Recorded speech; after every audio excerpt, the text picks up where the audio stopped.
After a strong summer cattle market, will it hold through into this fall run? We're still going to be in an incredibly high market as compared to when they were marketing calves the year before, and I don't see that changing whatsoever. Clint Berry, marketing rep for Superior Livestock, is back as we assess this past summer market and what that's telling us as we look ahead to the fall run. What does it look like on this steer market? How about those heifers? Will there be high demand or still a sell-off? So it's not uncommon that we've got to cash some of these animals out and reap the benefit of this higher market to get square on the red and black line on our profit loss statements. And what about this bred cattle market? You can smell it coming. It's like when you walk in and your grandma's making cornbread. It's a preview of the fall run of our cattle markets on this episode of the Working Ranch Radio Show.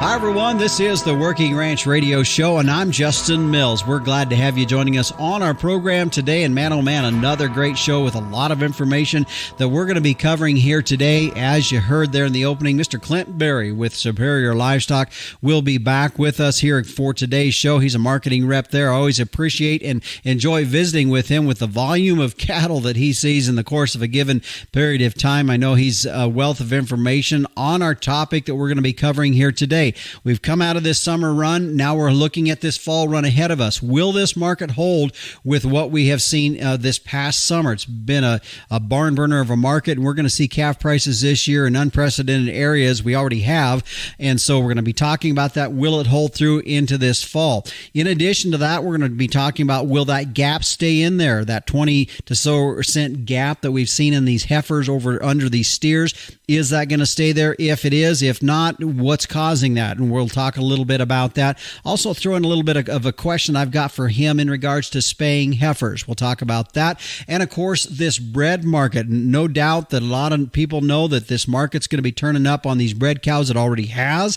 What does that look like? And so we're going to talk about all of these kind of factors with Clint on that. Look forward to that conversation later on in our program.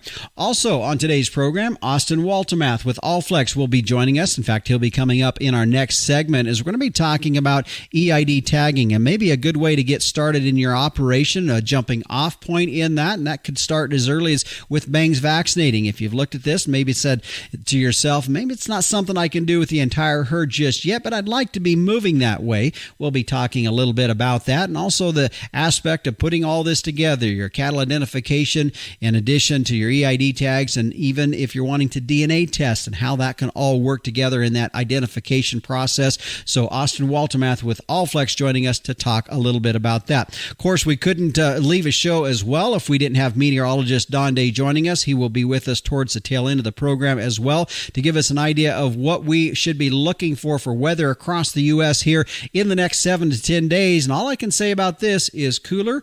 And if you're needing moisture, sounds like there might be something coming down the pike for most of us across the country. So be sure to stay tuned for meteorologist Don Day towards the tail end of our program here today. Right now, let's thank our sponsors, though, of the Working Ranch Radio Show. Vitalix. Livestock is your livelihood. Tubs are our expertise. Vitalix, the True Blue Tub. Find out more at Vitalix.com. And the American Gelbvieh Association, a highly fertile, moderately framed cow that raises high-performing calves even in tough environments. Now, that's doing more with less. The Gelbvieh cow's efficient use of resources make her the picture of sustainability in today's modern beef industry. You can find out more at gelbvieh.org. And Performance Beef. Now you can make decisions on data, not just a hunch. Cattle management software that's easy to use and allows you to simplify feeding, performance, and health data recording. You can do it there at the side of the chute or out in the pen or even in the pasture. Find out more at performancelivestockanalytics.com. And Tank Tote, your remote water monitoring system from the convenience of your phone, powered by solar, satellite, and cell. It's what we use here on the X-Ring Ranch. You can find out more. Give them a call. Meadowlark Solutions at 801-252-6135 or on their website at tanktoad.com. Well, it's time now to check in with the captain, Tim O'Byrne, publisher and editor of Working Ranch Magazine, for this week's edition of Tim's 2 Cents. Hey, Justin. Hey, everybody out there in Working Ranch Radio Land. This is my 2 cents today. Ranch folks, ranch kids, listen carefully. Fall works, we're well underway now. It's busy. We're getting in the groove. I want you to work safe out there. So that horsemanship, you got to be thinking. Working the machinery, you've got to think safety. Operating those ATVs and those side-by-sides, those things are fast. And I don't want you doing anything that's going to put you in a wreck. So be safe out there. That is my 2 cents. Justin, back to you. All right, thanks, Captain. Some great advice there. You know, for all of us, we want to keep our kids safe. We want to keep ourselves safe. And knowing that this time of the year where we're out and we're getting things ready for fall work and doing all those kinds of things, whether you're on horseback or whether you're using ATVs, just be safe out there. And I know, speaking from experience, having a horse wreck this last spring where I ended up breaking my ankle, it's not something you want to go through again, and it's not something I'd advise. And other folks have probably experienced a similar thing, and so let's be safe with what we're doing out there as we prepare for our fall work and our fall activity. Hey, real quick, before we head to break here, I thought of this as the Captain Tim O'Byrne being on here as he does each and every week, but he is currently working on the next issue of Working Ranch Magazine, but currently the September-October issue is out. It's in my hands, in fact, right now. The other day I picked it up because I was looking for a product that is animal health product that I was wanting to know a little bit more information about, or other options for different types of products that are out there. The Cattle Care Catalog does just that. In fact, the captain explains that a little bit on page 38, where they focus on products that cover nutrition, from prevention to treatment to comfort and growth, various things of that nature. I encourage you to go back and look at that. It is in the September-October issue. Also, if you do not have a subscription to Working Ranch Magazine, it's pretty easy to get started. If you go to the website at workingranchmag.com, you can start your subscription today. Well, we've got a lot to cover on today's show. We'll get to it after this break. There are lots of nutrition tubs out there, but none can match the True Blue commitment of Vitalix. Our tubs offer you the most concentrated nutrition at the lowest cost per day. That means more profit for your operation and improved performance for your cow herd. In fact, research shows Vitalix tubs increase feed efficiency by 20%, while boosting conception rates, herd health, and weaning weights. Learn more at Vitalix.com. Vitalix, the true blue tub. And welcome back to the Working Ranch Radio Show. I'm Justin Mills. Good to have you with us as we continue in our program here today. And we are getting into that time of the year where a lot of fall work, a lot of activities going on with our livestock, where we're looking at what are we going to be keeping back? What are we going to be processing cattle this year? And it is that time where a lot of folks, no matter what size operation or how much or how little you work your cattle, more than likely you're having the cattle in the corral, and we're getting some hands-on into that. And so with that in mind, I've got with me today Austin Waltemath, who's an ID infrastructure specialist with Allflex, which is a brand of Merck Animal Health. And Austin, first of all, before we jump right into it, thanks for joining us here today on the program. Thank you, Justin. I appreciate it. It's good to be back. Well, you and I talked a while back, and really as we look at this time of the year, it is that time where there is a little bit more hands-on, where we're seeing our cattle, where we're working our cattle, we're preconditioning, we're getting ready to select, and we've got these heifers out there that we're needing to know what we're going to do with them. There is some opportunity to begin to utilize some of the technology that's out there. For example, when we look at bangs vaccinating calves, there's the old style of putting the metal clip in, and something that I've been doing for the last couple of years is migrating away from the metal clip and going with an EID tag. You can use them either way. It's something you need to communicate with your vet, but that's a good way to start this process. Absolutely. I think the old adage is you can't change what you don't measure or track. So let's streamline that data collection process by associating all of the information out on your farm or ranch with an EID on an individual animal basis. As soon as that animal comes in the chute, We can scan that EID, take a weight, and associate any other information needed with that animal. And we start to build reports based off of that EID and that individual animal management. So. Mm-hmm. Well, and I think too, when we look at, for me, it's something at this point, I got to be honest with you. At this point, Austin, I don't have a wand reader or anything that I'm getting that data other than I've got a tag in the ear.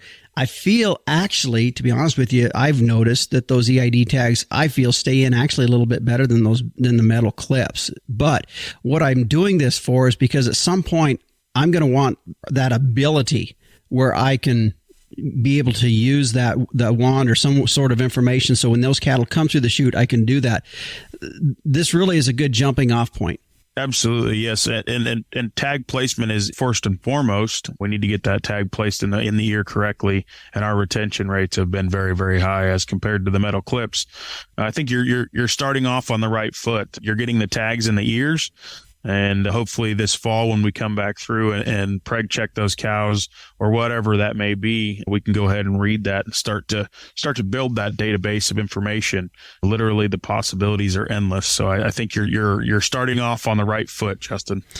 Also, one of the things, though, I think for a lot of us as ranchers is we don't want to do something. In this particular case, in my particular case, I see some usefulness of this down the road. And at the same time, how do we integrate all of this, put this all together in other areas? The animal identification element, I mean, that's first and foremost. I mean, these calves, when a calf is born, one of the first things a lot of guys do is we put some sort of identification in that ear. So identification is key in most folks' herd. So how do we make this all come together? Because the first thing I don't want to do is I don't want to go out and be doing a bunch of other stuff out here when I could be doing it from the start here, like we talked about with the bangs, but integrating other elements within our animal identification process. So I think where we're headed is as Allflex is the number one tool provider for farmers and ranchers. I think we can start to blend EID, we can start to blend tissue sampling and genomics and other forms of visual identification as a way to bring the whole farm and ranch together. Tissue sampling has been a way for a lot of producers to predict the profitability of those animals. And I was talking to a guy yesterday. He buys some supplemental feed, and his supplemental feed last year was $10,000, and this year it's $25,000. So that extra $15,000 needs to be well spent. I think it needs to be well spent on animals that are going to stay in the herd and make you money. And I think that TSU, or the tissue sampling unit, has the ability to do that for producers such as yourself. Mm-hmm. That's, as you talk about that, Austin, I think I'm not alone, probably, and some other producers that are dipping their toe into some of this. And I know last year I also DNA'd our heifers that are going to be replacement heifers. They're being bred right now. And some of this is I'm not quite sure. I know there's usefulness of the data. I'm not quite sure just yet how I'm going to use that, other than the process of starting that was really looking at, and it was a conversation that we had earlier off air, was at the end of the day, I want to be keeping cattle that are going to be functional on my operation in several ways. Produce a calf every year and can produce a calf more than 3 to 4 years. If you can get 4 or 5 years out of a cow, that's above the nation's herd average. People don't realize that. And so that's what I'm looking at, is like, if I can start to make management decisions then that allow me to keep productive cattle, that's where some of this is stemming from, and it's starting with this process.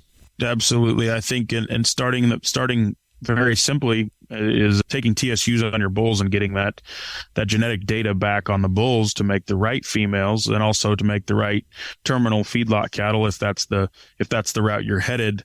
I think stayability on a ranch, just like you talked, is superior, and that's what we need to be focused on. The outlier cattle need to be found. Mm-hmm. Talking to a guy last week, he said, there's cows on this operation that weigh 1,250 pounds that wean an 800-pound calf. Those outliers and that genetic potential needs to be caught and needs to be tracked. We need to propagate those genetics, especially on this this herd, especially if we are going to make this a long-term operation. And I think everybody has those animals in the back of their mind that they know can do it, but we need to untap some of that potential in some of those other animals that maybe go unnoticed. I know I always talk to some of the older guys. You spend 80% of your time on 20% of the herd. Mm-hmm. Well, the other 80% of that herd doesn't get heard from, but they're the ones making you money. And I think we need to propagate that 80% and make you that much more profitable. Yeah, that's a real good point there. That's absolutely correct. Something that has really become more and more of a focus in our industry, I feel, and that is as we've continued to see input costs continue to rise, primarily probably one of the biggest input costs that a lot of folks have would be their feed supplement type costs, is identifying those cattle that can, as you were saying, as you were pointing out the example, 1,250 pound cow that's weaning a large calf like that is finding those cattle that are efficient. There's high numbers and everything, but that's not always whatever we're looking for. We want efficiency and what can work in our operation. That, I feel, is where, for me personally as a rancher, that's one of my focuses, where I can get to that point to where we can start to identify those cattle. Yes, absolutely. And those are the cattle that make you money.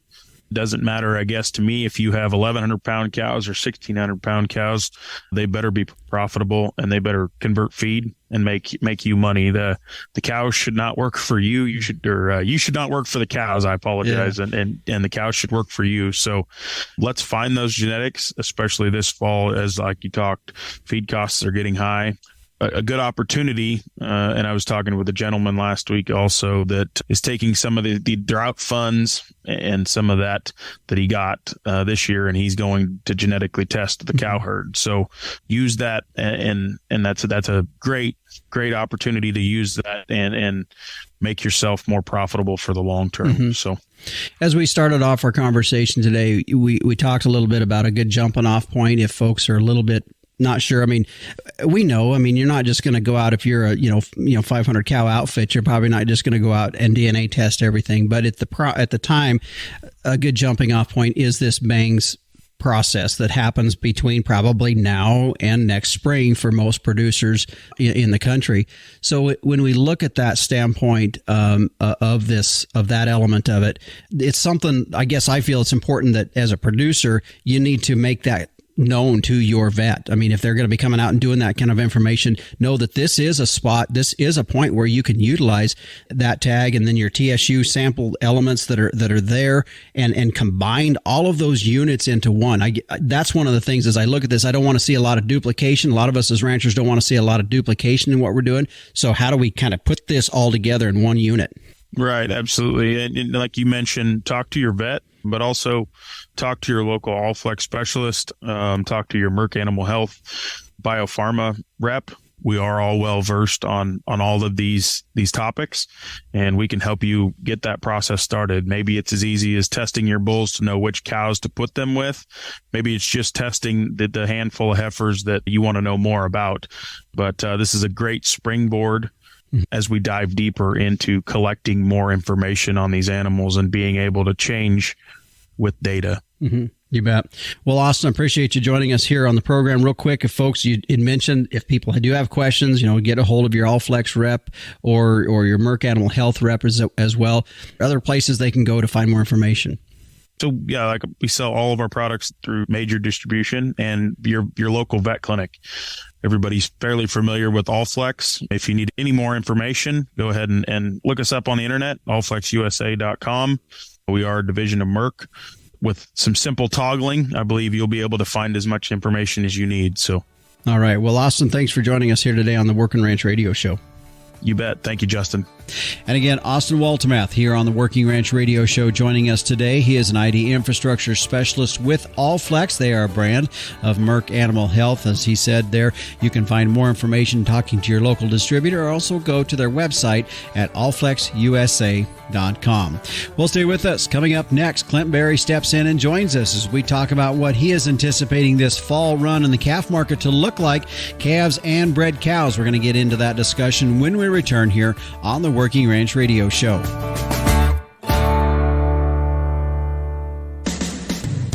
Animal health is key to your business, so how do you track cattle health treatments? Stop relying on pen and paper or complicated programs. Performance Beef helps you record processing data, enter costs, and track animal health history, all in real time at the chute. The mobile app also makes it easy to log pasture and pen treatments on the go. Your health data is integrated with feed and financial information in one easy-to-use platform, accessible from your computer, smartphone, or tablet. Find Performance Beef online to request a demo.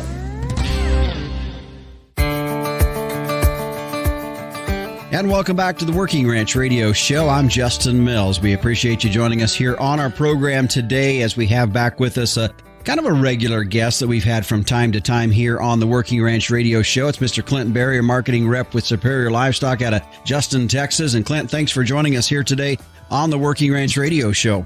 You're more than welcome, Justin. Proud to be here and get a chance to visit a little bit. You bet. Well, I appreciate you taking the time. I know you've been busy kind of getting things pushed around, and yearlings shipped here this past summer, and you've been a part of that whole deal. And I was looking back through my notes as you and I were visiting before we went on air. I said it was about a year ago you and I were talking about what we're wanting to talk about here today, and we're just getting things kind of ramped up for this fall run, and I thought it would be good to get a hold of you and visit with you just a little bit about that. I don't want to spend a whole lot of time going back because a lot of these video sales through the summer have already taken place, but an awful lot of cattle sold this past summer and awfully good prices as well. So maybe just a quick recap of what these summer video sales look like on this calf market.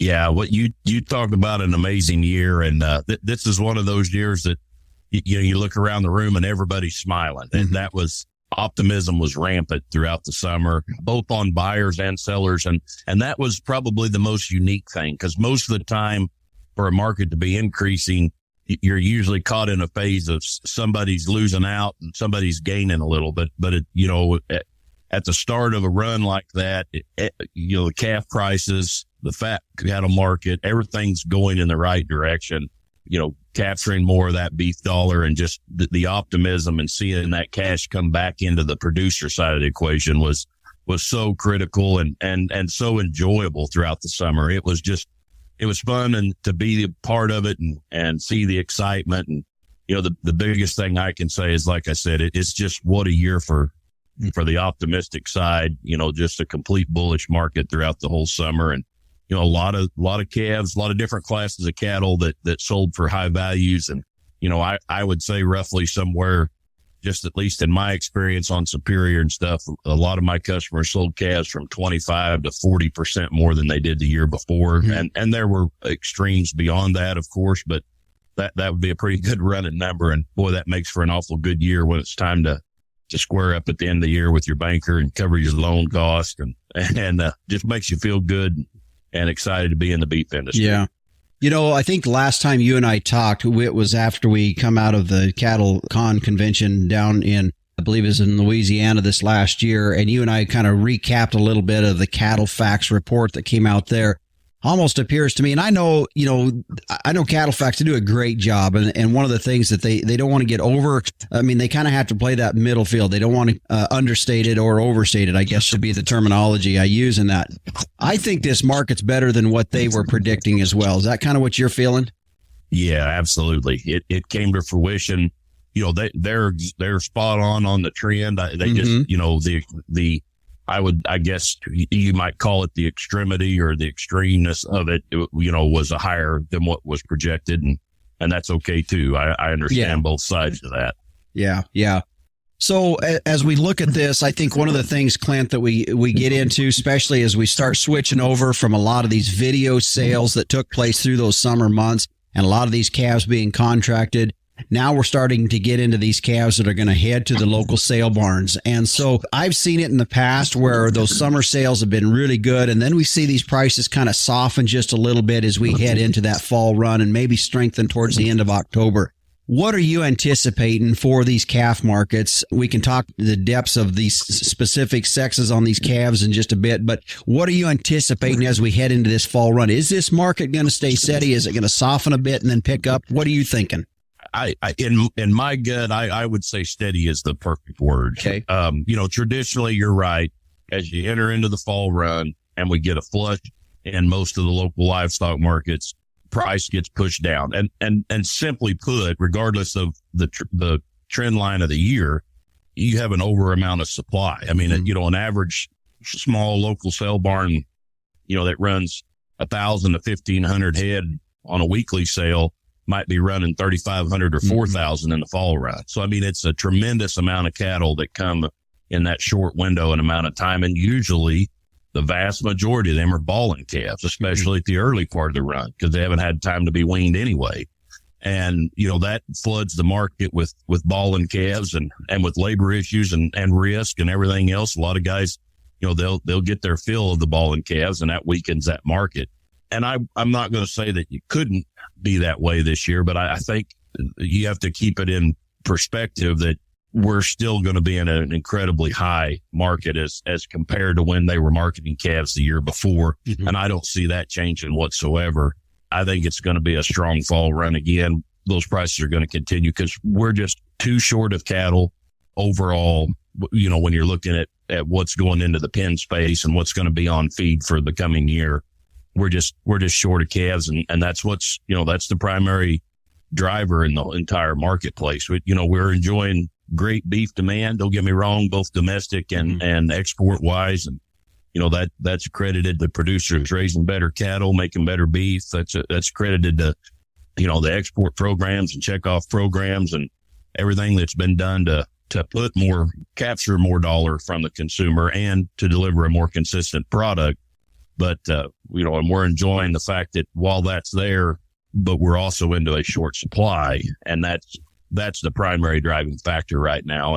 And everyone that stayed in the cattle business is going to be able to capture and enjoy that for the upcoming future. You touched on something there just a little bit ago. I want to expand a little bit more. Balling calves. Is there value in the weaned calf this year that we've maybe seen in the past, or what are you seeing on that? Is there value in a guy weaning these calves or not?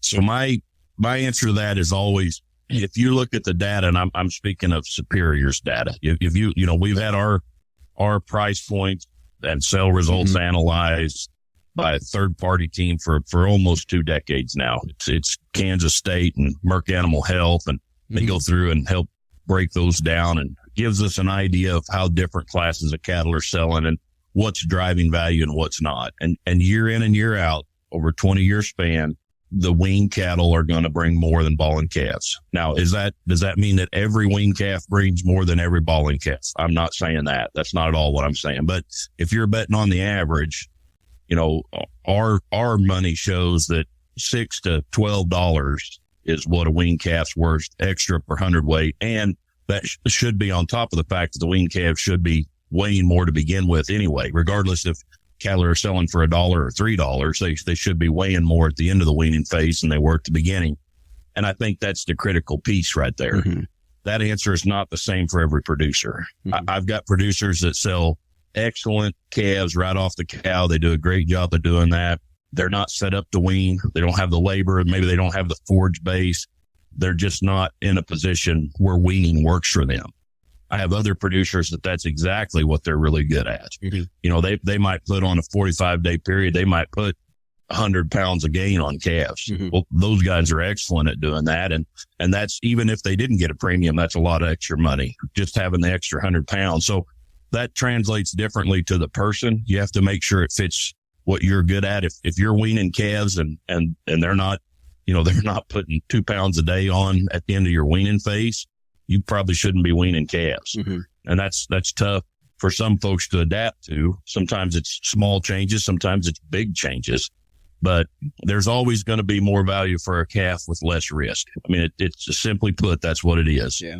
When a calf's been weaned and their gut health has been adapted, they're ready to go on feed. Most of the health issues have been taken care of, and typically weaned cattle are better vaccinated. That's not always true, but I'm just saying in general, you've had your hands on them more times. It's easier to vaccinate them more. They just have less risk, and that's what makes them more valuable. And if you think of it that way, then it's not that hard to understand that weaning almost always adds value. It's just whether or not as a producer individually, you're good at it and it fits your system. And that's what's required. I always go back to what I tell my customers. Don't let the tail wag the dog. Let's build your management and we'll make the marketing around it instead of trying to build marketing plan and then develop your management around the marketing plan. Let's build the marketing around the management. And I think that's the critical issues there that you got to think of. Yeah. Well, and I know the dilemma for me, Clint, on weaning, there's been a year. I remember probably the last time I didn't wean was when we were in a drought situation and we just needed to get these calves off the cows. So we just sold them that way. And I think the time before that was when we were in a market like this and there was just such value in calves, no matter what you did with them, that there was, that you could just sell them off the cow. But I think the real dilemma for me sometimes is always just running through that penciling this out and making sure it works. And there's so many variabilities in it too, because you could have, the last time we had heavy calves was when we were coming out of a drought because the grass was hard and those calves were gaining good on it versus a washy grass year. So there's always adjustments you're trying to make, and whether you're figuring out whether this weaning deal is penciling out versus leaving them calves on the cows for maybe another 15, 20 days. And I think that's a dilemma for a lot of us. Yeah, and that's a good point. It on top of all the stuff we talked about, don't forget that every year's different. Yeah, and that's a big point. If the market's going in a downward spiral, sometimes you're never going to catch up. Mm-hmm. If it's crashing hard enough. Let's go back and look at 2015. The best time to sell cattle in 2015 was yesterday. Yeah, that was the way it worked. Right now this year, for most of the year, it was the best time to sell them tomorrow because the market kept trending upward. But that's a perfect example. And that would go back to part of your management talk there is the year is going to be a determining factor in that too. And what worked this year for your operation may not be the best fit next year because of factors that you have to go through year to year on. Mm-hmm. You're exactly right there. Yeah. Yeah. My guest today, Clint Berry, he's a marketing rep with Superior Livestock. As we're just heading into this fall run, we're visiting with him about where this market's going to look like into this fall year. There's still a lot of calves to be sold through the sale barns, local sale barns, and even some of the contracted calves as well. As we've talked a little bit about where this market has been, where it's going to go, we've still got more to talk about because we're going to be talking females, and that's another big part of the class of cattle that's out there that's going to see some changes in where they have been compared to in the past. We're going to talk about that with Clint when we come back here on the Working Ranch Radio Show.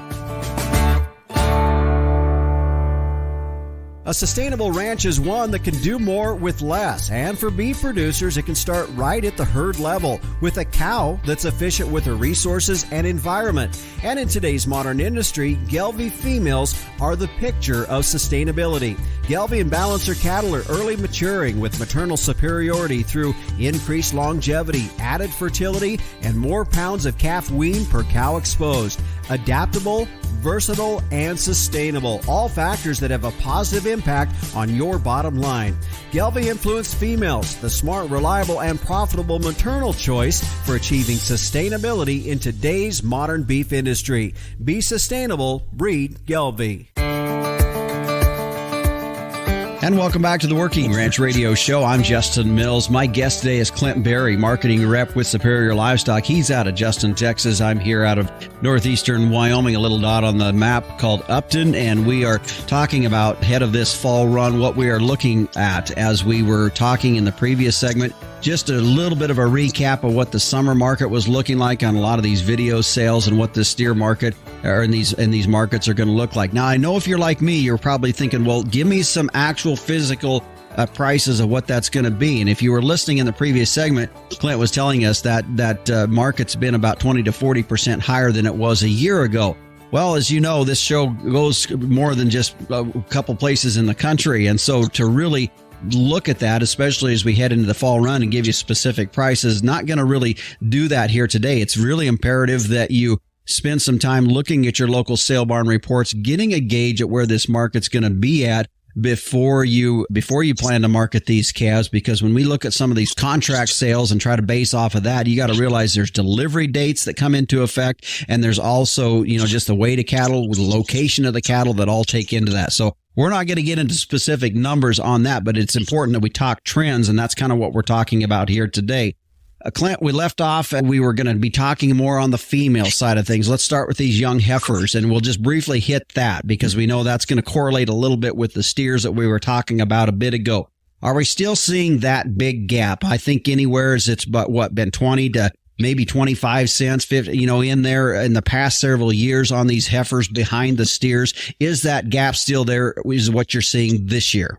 Yeah, at least on our data, what we saw as the summer run went on and we sold the majority of the cattle that we market through Superior, from mid-June to mid-September, we were seeing little pressure on the open heifer calves, open weaned heifer calves as replacement values. And what I mean by that is, typically a female is going to be worth, roughly a number in hard money is like $20 back. Some will be more, some will be less. But if you think about it, heifers typically sell somewhere around that $20 a hundredweight less in an operating market. And a lot of producers think, well, it's the same thing when you pull hides off. And yes, that's true. In general, the genetics are the same, but the machine that you have, in essence, the animal itself, the factory you have is different because heifers, number one, they're not as efficient as a steer. So their average daily gain is always going to be less. And then two is heifers always hang less carcass weight because they're smaller by nature, just like a male and a female. That's just the way, God created it. So heifers always, as a feeder, a heifer is an inferior animal to its steer mate. Now that doesn't mean that your heifers aren't better than that guy's steers or vice versa.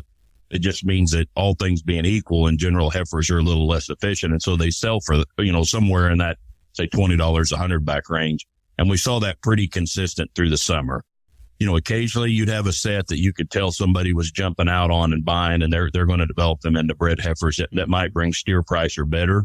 But overall, that gap remained pretty consistent. 15 to 25 is dang sure the fair number there that we saw throughout the summer. And that tells us, that's a great indicator to tell us if we've got pressure from a replacement standpoint on building this cow herd. And what those numbers tell us, for everybody that's staying in the business and are marketing calves, that pushes that time frame of adding calves back to the calf crop out for another year.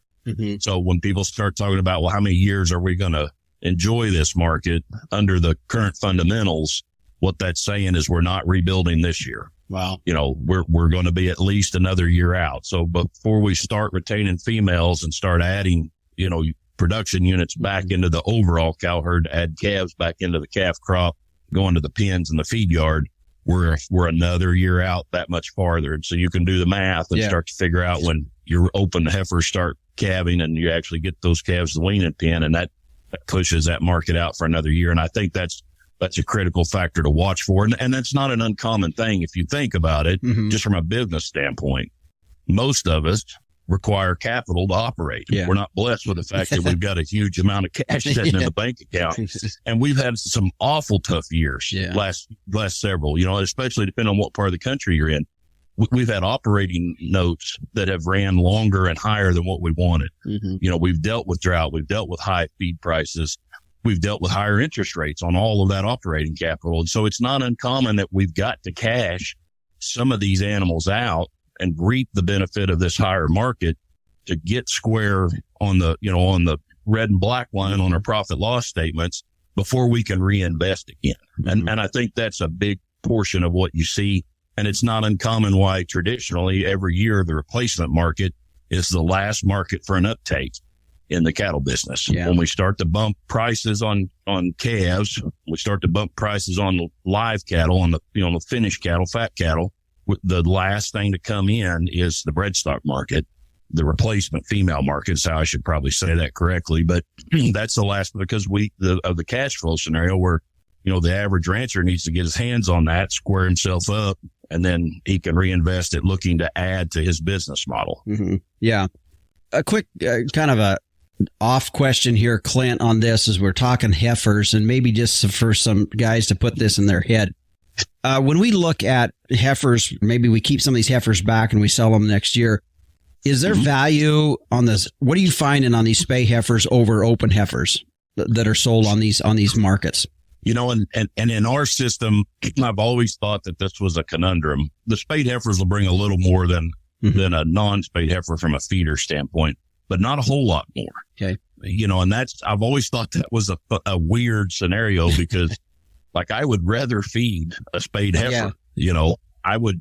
And I think of course, anybody would rather feed an open heifer. Nobody wants to feed a bred heifer, an accidentally bred heifer. Mm-hmm. And that's the beauty of the spay is, it cuts down on the riding, the mounting, and it cuts down on the opportunity. Because in general, if they're spayed, they're usually spayed pretty early in life. It cuts out the possibility of the pregnancy. Yeah. And I still am amazed at times that we don't have a greater impact on the value of spayed heifers, but that's probably also because it seems like as every year goes by, we get fewer and fewer of them out there. It's a practice that's not been utilized to the same degree. And, a lot of cattlemen that have more winters on them than I do have told me as far as like purchasing heifers to feed, if you don't have them spayed earlier in life, it's hard to get them into the feed yard, get them started, and then spay them and set them back and for them to recuperate. And so like a lot of the times I feed some cattle myself, and a lot of times when I get open heifers in, they never do get spayed. So, I guess I'm as big a culprit as anybody, and it's because of that. It's kind of like dehorning a 7-weight. That's really when you should be dehorning, Yeah. Well, the only reason I ask that is that's something that we've been doing is we keep a lot of these heifers back, and anything that we don't really think is going to be replacement quality at all, we just go ahead and spay them. Of course, they're less than a year old, which is a good time to spay them. I figure my cost in is just under $15 a head to do it. And I figure by the gain and then not having to worry about running them next to the neighbor's bulls is a huge relief as well. So anyways, I thought I'd hit that. Okay, let's talk on this bred market, because that is the other big element that I know is a lot of guys are thinking about a little bit here. And we're still a ways off before this bred market really is going to heat up. But boy, there's going to be some value in these bred cattle, I'm guessing. Yeah, you can smell it coming. It's like when you walk in and then your grandma's making cornbread. You can smell it before you get in the door, and you can see it's coming, especially because of the lack of pressure on the open heifers. And I think if you look at the immediate bred stock market, I think the best value in the game is a young bred cow or a high quality bred heifer right now. Mm-hmm. And I think if a guy's knowing he's going to be adding cattle to his program to be bumping his numbers up, it's a great time to get aggressive right now, because there's absolutely no fundamental number out there that shows that we're not going to put value on these heifers. Mm-hmm. To what extent, or these females, I should say, to what extent, I'm not sure that any of us can accurately say it, but there's no way this trend's not going to follow as we move into the end of the year, which is traditionally when we take the bump on the cattle anyway.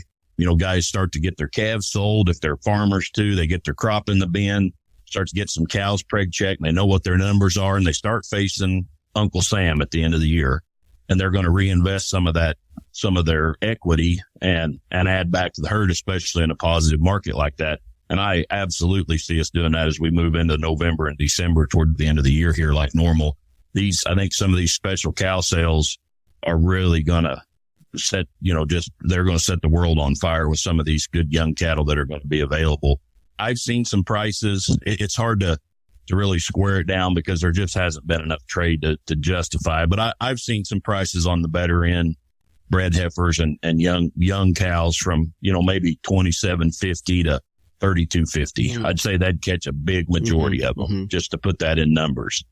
Well, if we're selling $1,500, $1,600, $1,700, even $1,800 calves, that's a pretty good bargain. Mm-hmm. And it also tells you why it's hard to hold on to an open heifer.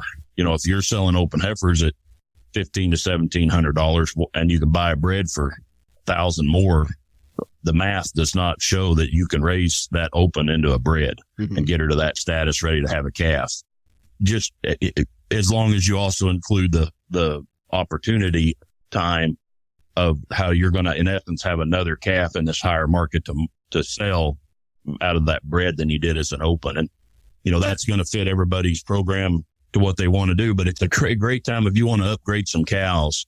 It's a great time if you can move quickly to buy maybe some better genetics and add to your herd that advances you that much faster, while you're also increasing your bull power. But I'm excited to see where this is going to go. Usually that number's, you learn over the years, that number's somewhere between 2.5 and 3 calves is the value of a bred stock animal. like I said, if you do the math on what we've been selling some calves for, that we're not there right now. It's a great time. It seems like a great big number buying a female, but the margin, the math, the equation says that it makes sense. Mm-hmm. Yeah. Yeah. When you throw that number out there, I'm thinking, oh my word, that, but it's you have to correlate that with where the market's at. And it's more of I guess you need to be thinking in percentages rather than actual numbers, probably. Right. In that. Right. So, well, Clint, go ahead.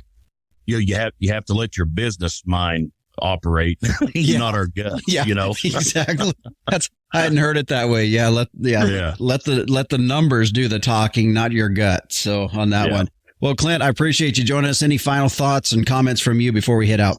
No, I want to say thank you to all my customers, buyers, and sellers throughout the year, and just a big congratulations to every producer out there. We work generations and work hard to raise the best protein in the world. And this cattle business is tough. Ranching's tough. It's also the greatest life there is to have out there. And I'm just happy to see everybody put some cash back in their pocket and the producer getting a larger share of that beef dollar. And I'm excited for the next few years for all of us in the industry, and just happy to be a small part of it. You bet. Well, Clint, I appreciate you taking the time. I know you're outside. You're just getting ready to go work cattle right now. So I appreciate you taking the time to do that, and for being here on the Working Ranch Radio Show. All righty. Thanks, Justin. Clint Berry, marketing rep with Superior Livestock, joining us here today. We kind of get a recap and an idea what this fall run's going to look like as we head into this year. Some unprecedented times, no doubt, for a lot of us that are going to be selling calves this year. Markets that we've never seen before. Appreciate him joining us and giving us his take on what that's going to look like. So if you want to find out more, I'll put a link to his contact information in the show description. You can find out there, or just look up on Superior Livestock's website as well. You can find more information there. And it's a good source to go and look and see what these calves are selling for in your market area as well. So stay with us, folks. When we come back, meteorologist Don Day will be joining us as we take a look at our long-term weather. We'll be back on the Working Ranch Radio Show after this. Do you have a young child, grandchild, niece, or nephew that loves the weather and wants to learn more? Day Weather has produced a children's weather journal full of weather facts, fun weather experiments, coloring pages, and pages to record weather observations for every season of the year. The weather journal is for ages 3 to 7 and designed to be fun and educational. The interactive weather projects are fun for the whole family to take part in. For only $10, the Day Weather Journal is a great gift idea for any occasion. Click on our Amazon link to order at dayweather.com. And welcome back to the Working Ranch Radio Show. Justin Mills here with you as we're joined now by meteorologist Don Day with a look at our long-term weather. And Don, I got to thank you for giving me some good weather last week, because we're able to get some water tanks poured. We put concrete in the center of these big tire tanks, so I appreciate the good weather we had last week to get that thing done. Well, I'm glad I could help. Well, I just think it's important that you get credited for the good weather, because the only time people really want to talk to you guys is when they're belly aching about the weather. So I thought I'd better equal opportunity here on this deal. Well, I appreciate it. Okay. All right. Let's talk about what we're looking at for this coming week. Now, here in the short term, as we're here this weekend, we got some weather coming in across the west that does show. It was interesting last week. I was looking at your weather forecast, and you had a map of where the moisture is going to set for this weather disturbance that's coming up the first part of this coming week. And we really are seeing a pretty good chunk of the western U.S., even down into West Texas and New Mexico, Arizona, in that area, with some pretty decent moisture. Yeah, California even is going to get into the act, as well as the Great Basin states and the Pacific Northwest, and Montana is going to be getting wet with this pattern that we've got going through here right now as we speak. So we do see the weather changing a bit, and while it's going to be unsettled in the northern plains to the Pacific Northwest, the nation's midsection, just in time for the beginning of harvest operations in the Corn Belt and Midwest, they're going to have a little bit of an extension of some summer-like weather. And it's a slow transition. We see a slow transition west to east of a cooler, more unsettled, and sometimes wet weather pattern developing here over the next week or two. Mm-hmm. So as we look at that, I thought it was interesting. As you know, I keep track of fog days and all that kind of thing. Well, the other thing is when we have thunder in the spring to signify when we might have our first freeze. Well, that's kind of correlating to with my numbers that around the 15th of October. Now, typically that is rarely late, but we have been so slow of moving into fall that I might not be too far off of that. However, when we look a little bit further out, you are seeing a weather pattern coming out of the Pacific Northwest that is going to bring some cooler temperatures and more of that fall type feel to everything. Yeah, we're certainly seeing weather patterns wanting to change. Once we get into the month of October, a little bit deeper into the month, we are going to be looking at the jet stream in the northern latitudes. Talking about the jet stream coming off the North Pacific through Canada. That's getting stronger, and the air up there is getting colder, and we've been able to basically have summer hang on a little bit longer this year compared to other years. But the month of October can really change things. And I think that's exactly what we're going to see. As we go into the first full week of October, we are going to be looking at, especially by the middle to the end of the week and next weekend coming on up, a weekend from now, temperatures in many areas of the U.S., especially the north and parts of the west, are going to be quite a bit colder, and many areas will probably have that first real hard freeze. Okay. So with those cooler temperatures, typically we do see some moisture with that. Is there going to be much in that, though, when we look about 10 days out, or are we just seeing a weather or a temperature change? No, I think we're definitely going to have some moisture for some folks. You had mentioned that maybe down into Texas, that's one area that's going to have some, but also the northern plains. I think the Dakotas, parts of the upper Midwest, including Minnesota, Montana, and I do think parts of the central and northern Rockies. That would include parts of Colorado, Utah, Wyoming, and Montana and Idaho are likely going to see some rain and some snow in this pattern change. So it's not only going to be getting colder, but wetter as well. Okay. Now, a lot of times we have a tendency to focus on weather that's more west of the Mississippi River, Missouri-Mississippi River. Let's look a little bit on the east side of that too, because there's some impacts there. They deal more with some of the coastal East Coast type of weather pattern out there. What are they seeing here in the next 10 days out? Well, we had mentioned how the Midwest and the Corn Belt's going to have some fair weather, and they will. So east of the Missouri and the Mississippi, for most of next week, it's going to be delightful. And a lot of that weather will probably extend to most of the East Coast, although New England, the northeast parts of the United States, is going to have a little bit of stormy weather. So there's a real divide between the East and the West in terms of how the weather is going to be over this next week. Nicest in the middle part of the country in the East, most unsettled, coolest, and wettest in the Central and the West. Okay. Well, Don, that's a good outlook for us. Appreciate the time. I know you're traveling here again this week. Safe drives on your trip back. Thank you, sir. And again, that is meteorologist Don Day with a look at our long-term weather. You can find him each and every morning on his daily video podcast at dayweather.com, or his YouTube channel is out there as well. Stay with us. When we come back, we'll put a wrap on this week's show when we return on the Working Ranch Radio Show.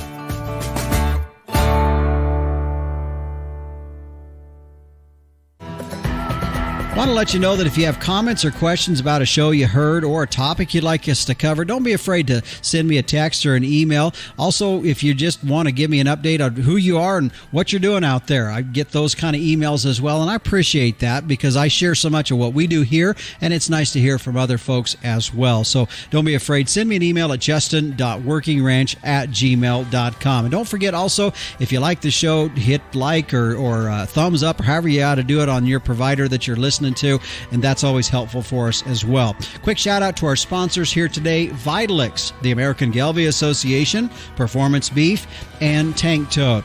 Well, the Working Ranch Radio Show is a production of Working Ranch Magazine, branded #1 by America's Ranchers. Again, to get a hold of me, my email address is justin.workingranch@gmail.com. Thanks for joining us this week. I'm Justin Mills, and until next time, keep your chin down and your mind in the middle.